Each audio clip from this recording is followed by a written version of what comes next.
সকলকে জয় যিশু। প্রভু ধন্যবাদ করি। আসুন আজকের বাক্য আরম্ভ করি। যাত্রা পুস্তক তার প্রথম অধ্যায়।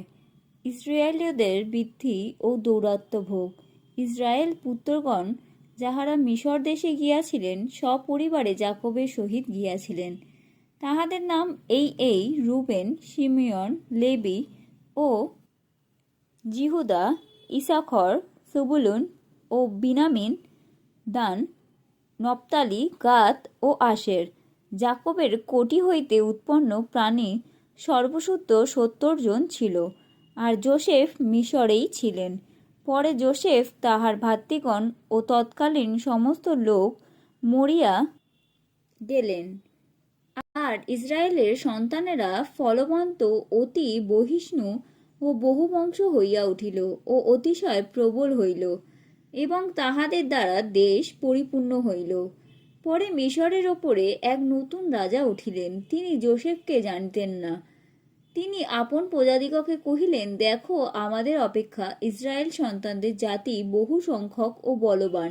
আইসো, আমরা তাহাদের সহিত বিবেচনাপূর্বক ব্যবহার করি, পাছে তাহারা বাড়িয়া ওঠে, এবং যুদ্ধ উপস্থিত হইলে তাহারাও শত্রুপক্ষে যোগ দিয়া আমাদের সহিত যুদ্ধ করে এবং এ দেশ হইতে প্রস্থান করে। অতএব তাহারা তার বহন দ্বারা উহাদিগকে দুঃখ দিবার জন্য উহাদের উপরে কার্য শাসকদিগকে নিযুক্ত করিল। আর উহারা ফোরনের নিমিত্ত ভাণ্ডারের নগর পিথম ও রামিশেষ গাঁথিল। কিন্তু উহারা তাহাদের দ্বারা যত দুঃখ পাইল, ততই বৃদ্ধি পাইতে ও ব্যাপ্ত হইতে লাগিল। তাই ইসরায়েল সন্তানদের বিষয়ে তাহারা অতিশয় উদ্বিগ্ন হইল। আর মিস্রাইরা নির্দয়াপূর্বক ইসরায়েল সন্তানদিগকে দাসকর্ম করাইল। তাহারা কর্দম, ইষ্টক ও ক্ষেত্রের সমস্ত কার্যে কঠিন দাসকর্ম দ্বারা উহাদের প্রাণ তিক্ত করিতে লাগিল।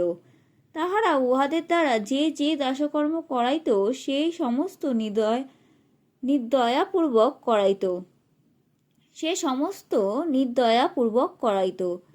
পরে মিশরের রাজা সিফরা নামে ও পুয়া নামে 2 ইব্রিয়া ধাত্রীকে এই কথা কহিলেন, যে সময় তোমরা ইব্রিয় স্ত্রী লোকেদের ধাত্রী কার্য করিবে ও তাহাদিগকে প্রসব আধারে দেখিবে, যদি পুত্র সন্তান হয় তাহাকে বধ করিবে, আর যদি কন্যা হয় তাহাকে জীবিত রাখিবে।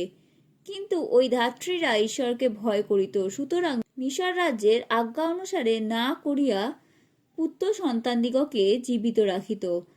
তাই মিশর রাজ সেই ধাত্রীদিগকে ডাকাইয়া কহিলেন, এ কর্ম কেন করিয়াছ? পুত্র সন্তানগণকে কেন জীবিত রাখিয়াছ? ধাত্রীরা ফৌরনকে উত্তর করিল, ইব্রিয় স্ত্রীলোকেরা মিশ্রীয় স্ত্রীলোকেদের ন্যায় নহে। তাহারা বলবতী, তাহাদের কাছে ধাত্রী যাইবার পূর্বেই তাহারা প্রসব হয়।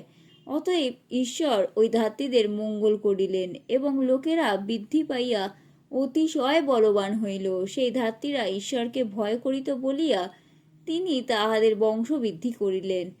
পরে ফৌরন আপনার সকল প্রজাকে এই আজ্ঞা দিলেন, তোমরা ইব্রিয়দের নবজাত প্রত্যেক পুত্র সন্তানকে নদীতে নিক্ষেপ করিবে, কিন্তু প্রত্যেক কন্যাকে জীবিত রাখিবে। আমেন।